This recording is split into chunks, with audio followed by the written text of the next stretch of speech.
our next speaker for the session is Ms. Currently a Deputy Director of a national feminist organization, is a human rights activist and feminist with a strong passion for gender equality and leadership. She graduated from Rhodes University with a Bachelor of Arts, majoring in journalism and media studies and sociology, and specialized in radio and communications design as part of her journalism studies. She also completed a postgraduate diploma in media management at the same institution.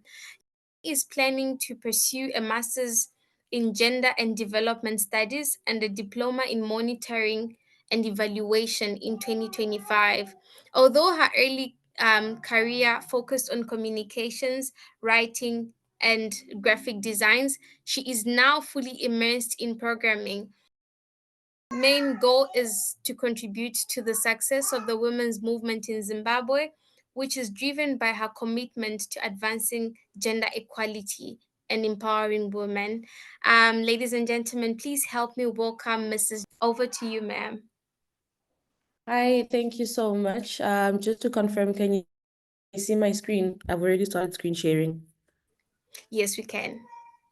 Oh, okay, perfect. Okay, because it says your screen sharing is paused here. All right.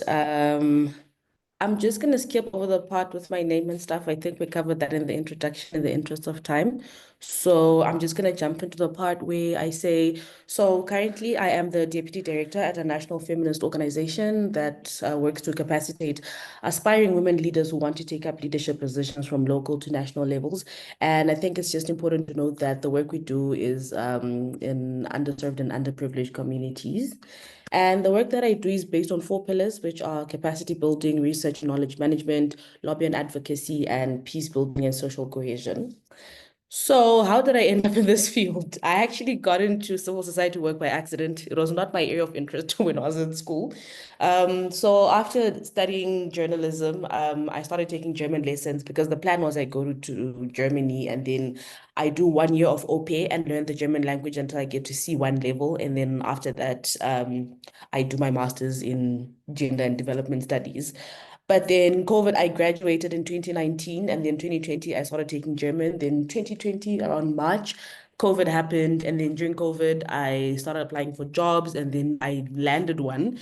And then after the lockdown, I started working, and then I stopped taking my German lessons altogether. So I have a Bachelor of Arts in Journalism and Sociology and a postgrad diploma in media management. They're both from Rhodes University. And in my undergrad, I studied English literature, politics and international relations, sociology, psychology, and isiXhosa for journalism. And initially, I was registered for a BA for Bachelor of Journalism, sorry, for BJourn. And then later, after my 120 hours that were part of my journ requirements, I decided that I like money and I want more exposure. So I switched to a BA, which then allowed me to do a postgraduate diploma in media management at 4th year. And at the time, I thought studying for a managerial role would catapult me into a better paying position and give me the exposure I wanted, which is what motivated the switch. Then for my internships, I completed the prerequisite hours at Rhodes Music Radio. That's the Rhodes Music Radio Station, RMR. And then my 4th year, when I was doing my PDMM, my friend Justine Kasumba, one of the speakers, linked me up with a sister who got me a spot at a prestigious media publishing house that closed down in 2020 and was in Cape Town, and they published some really famous magazines such as Marie Claire and House and Leisure, People, etc., etc. And then I did my hours there and I went back to complete my PDMM. A typical day for me. So a typical day for me is filled with meetings for either for fundraising or strategizing, sorry for the error, or just coordination meetings with project or cluster partners, project implementation workshops, report reviews, project implementation, and lots of reports, report reviews, and then social media management, content creation, and research. So like I said, so in the intro, we spoke about how I was doing a lot of communications work early on in my career. I was a media assistant when I started working, and then last year I was promoted to programs manager on the 1st of Feb. And then in October, I was promoted to deputy director. So because of the stop order from the US and then the funding cuts, we've had to let go some of our staff. So that means that the work that they did then comes back to us. As a result, I am doing social media again, and I'm also doing a little bit of content creation and research for content creation. Then I think for the next one, it was a misconception that people have about NGO work. Okay, so people think that I earn a ton of money. Like when people, especially in Zimbabwe, when people hear NGO, they're like, hey, you guys earn US dollars, you must have a lot of money, you're always traveling. We don't actually get a lot of money, guys. Our salaries depend on how many grants that we have, because remember, we're a non-governmental organization. For us, it's civil society organizations. So our funding is purely from grants. So the more grants we have, the more money we have. And sometimes you can get grants that don't really pay you a lot of money. They might say like 85% of the money is supposed to go towards program implementation, and then the rest of the money is for administration costs. So there's no money for salaries. So my travels and how many grants we have, it does not have a direct relationship. But that's not to say that we get paid poorly. Sometimes we get paid really, really well, like when you get really good grants that, are all about prioritizing the employees who implement the project in the community. Sometimes you do get paid quite well. But honestly, we can't say that I'm living the life that people think I am. Oh, and also I added the reason why I said that I have a lot of meetings for fundraising and fundraising strategizing is because of a grant. So each and every single day, I have to make sure that I meet up with potential donors. We come up with different funding strategies, because the ones that we had last year are not necessarily the ones that we have this year. The economic environment has changed, the funding pool has changed, it's become smaller, and obviously there's a lot of competition for financial resources from the same pool of donors. So we have to change our strategy. We have to market our organization and show the impact of the work that we're doing, just so that we can secure the money, which is why I'm always in a lot of meetings, and which is why I'm always networking. And then when it comes to travel, at my level as deputy director, I travel maybe 4 or 5 times a year. So I've got trips that I attend annually. So for instance, we've got the SADC Summit, Southern African Development Community Summit. Yes. So we attend that annually. So I've attended the last three, the one we had in DRC, Angola, Tanzania, Angola, sorry, yeah, Tanzania. And then last year we held the SADC Summit here in Zimbabwe. And then we also have our annual United Nations Commission on the Status of Women, which is a massive platform for civil society organizations and NGOs to just come together and share ideas and share the work that we're doing, and, brainstorm on how we can further our work and just deepen the impact of the work that we're doing. And it's held annually in New York. So that's like one of the trips that I have every year. And then there are other meetings that come up. There are other summits and get-togethers for maybe women's organizations or organizations that work in democracy and governance. So that's how I get to travel. Then, I think the question for this slide was, what skills do you need for your field? So I work in civil society, and in my field, I think you need crazy networking skills. In civil society, nothing is going to happen if you don't have connections, honestly, because there are like 10,000 NGOs, and there's a small pool of donors, and everybody says and believes that their work has an impact on people's lives. So networking gives you the opportunity to get to platforms where you can actually showcase the work that you're doing. It puts you a step ahead of the competition. So it's a very critical skill to have. So you have to be able to talk to people. You can wake up and have a bad day, but when you get into spaces where there are people who can change your organization's future, you have to be able to go there, meet with them, show the value you have, tell them what you're doing, show them the impact, make them believe in what you're doing, so that you secure what? The resources. You also need project implementation creativity. So there's like tons of organizations that have capacity building training. So you have to find a way of doing your work in a way that sets you apart from the rest. So look, everybody's sitting in a hotel, they've got modules, etc. Can you come up with something different?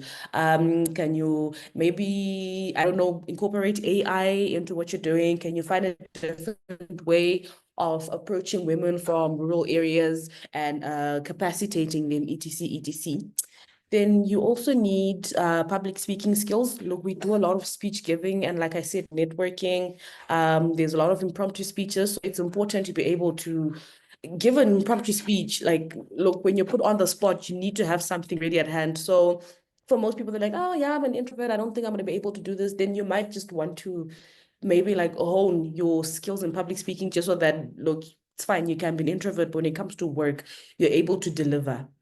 Then also you need excellent writing skills. So when we do our fundraising, you meet someone, you talk to them, you pitch your idea, you tell them what your organization is all about, then they release a call for proposals. You need to write a proposal. And one of the ways in which you're going to secure the funding is if you can write and show your vision adequately. So excellent writing skills are very, very critical. And then leadership is also very important. So with my work, I'm a de facto human rights defender. And there are times when maybe the director is not around, or let's say she's arrested, for instance, and you have to provide leadership, and you're in an organization where there are 16 people, and then you've got 15 people reporting to you, they're looking at you for guidance. So you also need to have leadership skills. And I feel like a lot of people take it for granted what leadership is. But when you get to a certain level, each and every single day when you wake up in the morning, if you're like me and the first thing you do is check your WhatsApp, there's already a message and somebody's asking for guidance, you're asking for leadership. So you need to have leadership skills. And I swear you cannot take enough leadership training programs, because there's literally always something new to learn, and it's just an ongoing process. Then you also need to have community mobilization skills. So for us, like I said, we work in all the 10 provinces in Zimbabwe, which is why we're a national organization. So if you want to, let's say, start working in a community where you've never been before, like for me, I'm based in Harare, and then let's say I want to work in the Midlands province in Kwekwe, and I don't know anyone in Kwekwe, you have to be able to go there, meet with people, meet with the relevant people who can assist you in mobilizing people. So let's say you want to have a training with 200 women. How are you going to get those women to agree just for you? You come, hi guys, I'm Jessie, I'm from WAP. I want to train you on leadership. Do you want to take up leadership positions? Okay, so can we meet on Saturday? Just come to this church. We're going to start from 8 to 4. This is what we're going to be doing. You have to be able to convince people that what you're saying is worth their time. So I think community mobilization skills are very important. I think public engagement also just falls under community mobilization skills. Look, talking to a huge group of people is incredibly scary. And also for a country like Zimbabwe, with the economic climate that we have, the political instability, the general fear because of all of these crazy laws that you have that can get you arrested for one thing or another. Convincing people to come to your training, especially when you're an NGO, and the organization I worked for, it's called Women's Academy for Leadership and Political Excellence. The moment they hear political, then a lot of people they're reticent, to like engage with us. So you have to be able to tell them what you're trying to do, show them what you're all about, tell them what kind of impact the training is going to have on their lives. So I think it's very important for you to be able to engage with the public, and also just to manage the different characters and stresses that you meet in the process. Then also you need to have negotiation skills, which are everything, because you're going to negotiate with service providers. For us, we do certificates, we do modules, we do t-shirts, we do banners. Service providers always think that NGOs have a lot of money. To print a basic t-shirt, they'll charge you $8. A basic t-shirt costs $2, right? And then branding is like $3, $5 if it's expensive, right? So when they find out that you want to print material for an organization, they tend to inflate the prices, which is unfair because we don't actually have money like people think. The money we have is for implementing in the communities. So having strong negotiating skills is very, very essential. And also even with donors, sometimes you come across donors who'll be like, okay, so this is the vision that we have. We as an organization, we believe in women's economic empowerment, but maybe not political empowerment. Then you're like, okay, listen, but there's a direct correlation between women's economic empowerment and also their representation in politics. Therefore, if we want to target the one problem, we have to target the other. You can't address them in isolation. And then they'll be like, okay, fine, we're not going to give you our money because we're not involved in that. So you also have to be able to negotiate and to sell yourself and your vision, to show them that you're on the same page and you're working towards the same goal, and that maybe what you're suggesting actually works more than what they have in mind. Then some of the challenges and realities in my field. So there's funding fluctuation. So I think earlier on I spoke about the US stop order. So the whole thing of Trump freezing funding for programs in Zimbabwe. Like our country relied heavily on USAID funding, and also that move has led to other countries in Europe and even foundations to start withdrawing funding. And also just generally, I feel like we're on the brink of an economic, a global recession. So there isn't a lot of money that's pouring into civil society or NGO work right now. And for me, I work in democracy and governance, specifically gender. Most of the money for NGO funding is being channeled towards and health and sanitation, and also food and nutrition. So you find that the money that's then left for us to do our work is very little. So there are years where we've got good years, and then sometimes we have bad years, and then sometimes you can have a good first quarter, and then the end of the quarter is just crap. So we've got funding fluctuations, then we've got inconsistent salaries. So like I said, if we have 10 grants, you might be getting salaries from 10 grants. So let's say you've got the 10, one grant might be giving you $200 every month, and then another grant might be giving you $50, another grant might be giving you $300. So maybe you could get 4K, or you could get like $200 per month. It really depends. So the inconsistency then when it comes to planning, like look, we're all adulting. Like for me, I'm a mom, right?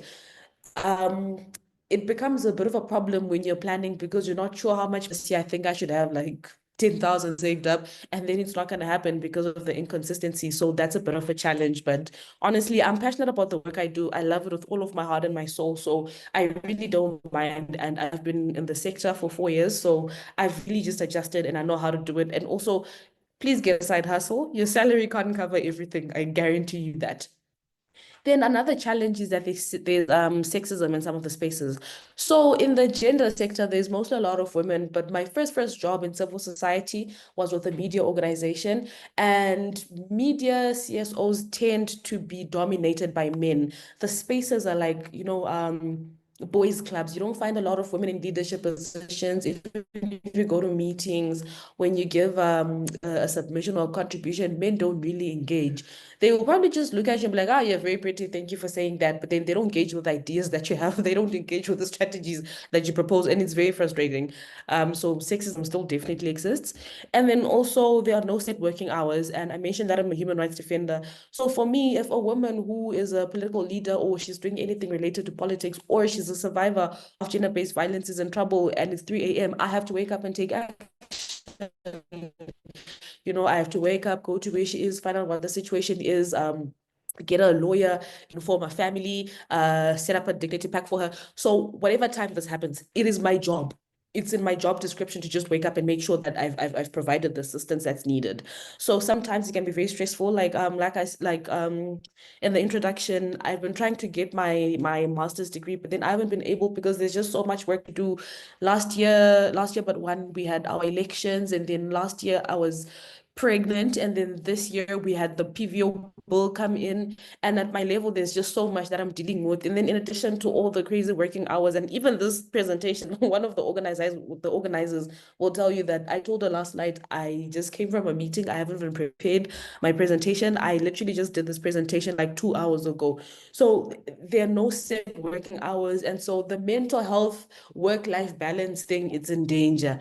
But then, like I said, it's I love the work that I do, so I'm not complaining, but sometimes it does really take a toll on you. And I don't want you to think that this job is glamorous or anything. It really isn't. Then we also have obstacles to project implementation.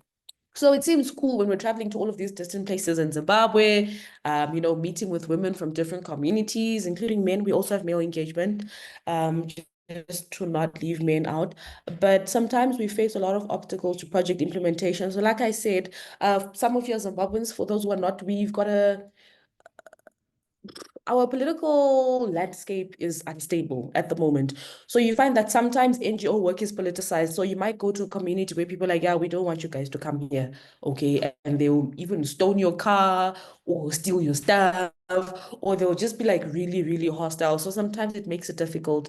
And then some of the topics that we touch on for our flagship training, which is the Transformative Feminist Leadership Training Program. Excuse me. We've got a topic on sexual reproductive health rights, and this is where we tell women that they've got the right to make decisions that they want about their bodies. If you go to a rural area and then you tell women that she can talk to her husband about the number of children that she wants to have, and she doesn't have to give birth just because her husband says so. A lot of people don't agree with that notion because Zimbabwe is still predominantly patriarchal and very, very traditional ideas into our communities. You should leave now. So yeah, that's the hostility of the environment. Then also harsh working conditions when doing outreach work. So I think the most harsh condition I ever came across was in 2022. I went to this rural area called Nyanga, and it was during the rain season in January. And so we were using a 4x4, a Toyota Fortuna, and then we're crossing this road, which, well, I thought it was a river, but apparently it's a road. And the car got stuck in the mud, and then we had to be like, we got out of the car, we started shoveling the mud out because the car couldn't get out of the mud. And we had to do this because we had to go into the what do you call it now? We had to go and continue with the program. So sometimes it's really hectic, and then sometimes it's really hot. You go to places like Wange or Binga, it's incredibly hot. You go to Gwanda, there are mosquitoes. Sometimes you go to small towns where you can't even get decent food because of the hostility from the community. But that's the nature of the work. These are some of the things that you come across. But then this is not to say that sometimes you don't go to really nice places. I went to a place called Mutasa. Best training I've ever done there. The people there are so humble. They're so warm, they're so welcoming. Like when we got there, they literally brought us bananas. And the trainings that I did last year when I was pregnant, when I went back this year, some of them were like, "Oh, you should pass by so we can give you a chicken to congratulate you for having a baby," type thing. So some of the people that we meet are really nice. So the experiences are really mixed up and just really depends on where you're going and also sometimes how you approach the community. And then also there's little to no time to address emerging issues that fall within the organization's purview. So with us, we focus on women's representation, and there's a lot of work that we do around that. But then there are also topical issues and emerging issues that arise that affect the work that we do very much. So sometimes you can say, okay, so for the next 6 months, this is what we're focusing on. I mean, every organization has a strategic planning document, and we also do. It's a 5-year plan, but then things happen before the 5 years are up and then you have to attend to them. So sometimes our work is not as organized. So sometimes you'll find me calling people last minute because this training needs to be done. This needs to be attended to. We need to have an awareness raising campaign on this. So it doesn't give you a lot of time to like really plan your things. So yeah, sometimes life is just really demagod for us. Then general risk associated with being a human rights defender. I think I already spoke about that. Let me move on to the next slide. Then how do I handle work-related pressure? So for me personally, I binge watch series. I live on Netflix, guys. I sleep when I can. I read a lot and I spend time with my family. Oh, and earlier this year, I used to go for therapy because last year was just hectic, becoming a new mom, etc., etc., etc. I started therapy, then I stopped, but now I'm also undergoing a trauma-informed leadership coaching initiative that's offered by the Ford Foundation. They released a call for applications and I made it through. So for the next 6 months, I will be meeting with a coach who's going to be coaching me on my leadership skills and also just helping me deal with the trauma that I face in my work. Because remember, I'm a human rights defender. So sometimes you meet women who are survivors of GBV. And when you talk to them, they share their stories. And then that it also traumatizes you in a way. And I walk around with that trauma as well. Then also my personal life or even, conflict at work, wherever the trauma is coming from. So basically my coach is going to help me through that and just make sure that my leadership style is not affected by the trauma that I have experienced. And then part of handling work pressure, I also try to go out. I deliberately take myself out and have a meal or drink, and I go for karaoke. I love, love, love, love karaoke. And then when I have time, I go running. In college, I used to do yoga a lot. So when I say I have time, I set working hours. So if I get to around past 8, and then I can leave at 7 in the evening, I can leave at in the evening. Sometimes I can leave at 4 a.m. I can leave at 2 a.m. It just really depends on how the day unfolds, honestly. So sometimes I don't have the energy to go and work out. Then career growth and opportunities. So The skills that are currently in demand in my industry are proposal writing, fundraising, leadership, management, and networking. If you have these, you will certainly secure a job with a very good organization, and I think mostly your future is going to be set. And also get started in the sector. Start volunteering with NGOs spaces, engage with people from the industry online, take up any offered, do freelance writing, page development, sorry for the development, or social media management for them. And another plus is that in the industry, anybody can open their own organizations. You can literally get in, register an organization, tell a consultant what your vision is, start running your own organization. There will always be something to do, and you can make a living from it. Then next, the advice I have for students, first and foremost, you have to be passionate about people in development and you have to enjoy the work because it's not just about a paycheck. If you're there for the money, then I guarantee you, you will be depressed. You will hate work. You will hate your life. You will feel like just I don't know, just giving up on life. So you have to really be invested in development and whatever issue that you focus on at the particular organization that you work at. That's number one. You have to have a passion for the work. And then number two, if you come from a disadvantaged background, I would highly recommend that you get a professional degree like, medicine, engineering, graphic design, journalism, etc., so that you have transferable skills. Then get other skills besides your field of study. So there are a lot of courses online. I always tell people that look on LinkedIn, you find thousands of courses. Just go take some random course, learn how to do it. It's never gonna go out of fashion, and you never know when you're gonna need to use it. You never know if it's going to be the one thing that's going to set you apart in a room full of interview applicants, and then they'll be like, oh, you did this course, okay, great, so we're going to take you because you did this. So I think it's important that you get transferable skills because they can get you a paycheck, and then upskill yourself. And then besides that, you need to network widely. You need to read and write. You need to do think pieces, whether they're podcasts or you're just writing on LinkedIn or in newspapers or wherever, or a blog. Also do opinion pieces. Have your YouTube channel where you debunk new legislation that's being enacted in your country, whatever it is, for let's say law for dummies. Tell us what the new PVO means for civil society, what it means for communities that we're working with NGOs and civil society organizations. Write letters to the editor for various newspapers. That's how people notice you. It's your mind, it's your ideas, it's your wit, it's your ability to articulate yourself. So write and read, and most importantly, network, guys. In your friendship circles, make sure that you're with people who actually benefit you something. I have always had a massive distaste for having friends who don't benefit me anything. Like, I literally feel like life is a journey, guys, and I can't spend with somebody who doesn't impart any value. So surround yourself with people who can assist you on the journey that you're on. Make friends with people in better positions than you are. Make friends and people who work in the sectors where you want to be. It gets you closer to where you want to be.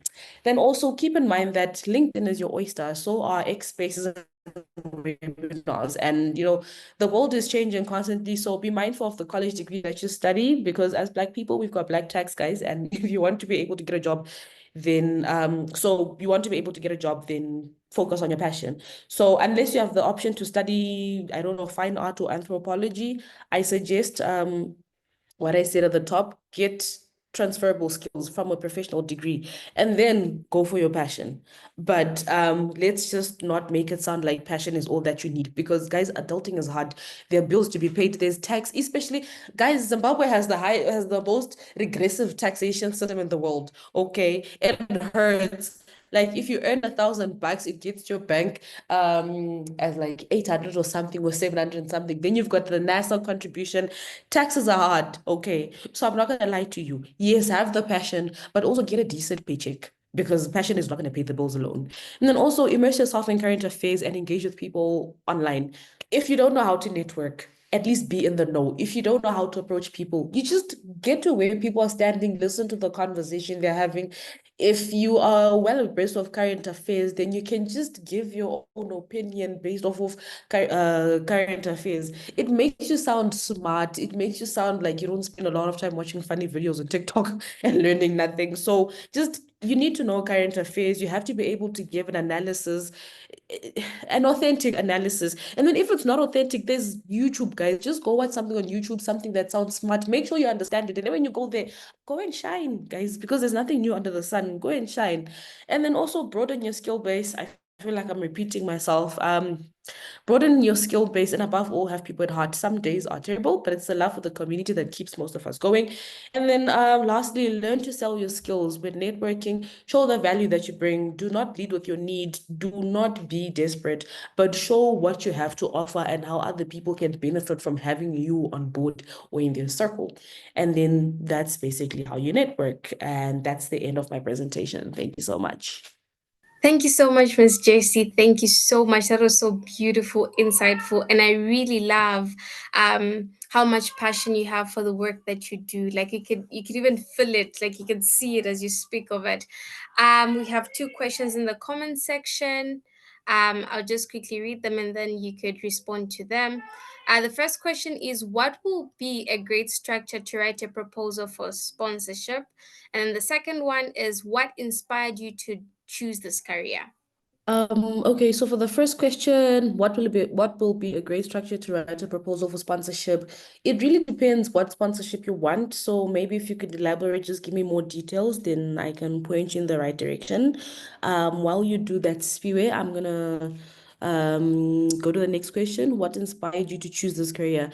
So like I said, I didn't really choose to work in civil society, but rather it chose me. Because remember, I was out here learning Guten Morgen, Guten Tag, and then COVID happened. And then, I sat at home and I was like, I qualify for this job. I qualify for this job. And I was just randomly applying and getting ghosted. And then one day I got a job and I went. It was a 4-month contract. I went, I did the things, the contract ended. I was unemployed for a while. Then I got the job where I'm working now. This was in November 2021, and I've been there ever since. And then I came to the realization that, first of all, I was raised by a single mother, and also I have a bit of a complex background. I was half raised in South Africa and half raised in Zimbabwe, but I also come from a very strict, patriarchal, traditional, religious family. And South Africa is very laissez-faire. In South Africa, they're all about the rights, they're all about freedom of expression. So I think it contributed to me having a 5D personality, let me put it that way. The different influences I had from being in a South African environment that's very expressive, and then also the home environment that's very, conservative. When I started working where I'm working now, doing work on gender, I realized that I can identify the struggles that my mother had. Number two, there's so many experiences that I had when I came back to Zimbabwe from South Africa that were negative, where people were like, yeah, Jesse, you're too expressive, your ideas are not Christian, yeah, you're just too wild, that type of thing. And I realized that I had so much potential to be a leader, but then I used to shrink myself a lot because of what people said. And then when I got into feminism and gender work, I'm like, this is where I'm supposed to be. I met like-minded people. And I also realized that with women, it's not that we're emotional because we menstruate. The gender stereotypes around women and why they can't lead. I realized that we have so much potential, but then people keep trying to shove us into a box. They're trying to fit us into a box, like trying to compartmentalize women. We are 3D. We are magical. We are so much more than what you see. We're much more than our hips and beauty. We're much more than our mood swings and menstruation, having babies and being broody. There's so much more that we can do. But people need to stop limiting women. Women need to be given that space. And if it means getting into politics to influence, legal frameworks and just freeing up the space for womankind, then so be it. So I can't say I really chose it, but it chose me. Yeah. Indeed, it shows you. We even have a comment that says, I'd love to articulate myself this well. Love this presentation. Thank you so much for your for this beautiful presentation. Keep doing what you're doing, and you're doing a good job, and you're so good at it. So thank you so much for even making time in your really busy schedule to come and attend this career fair and to come and tell us more about what you do. You're really doing a great job and changing the lives of so many people. So thank you so much.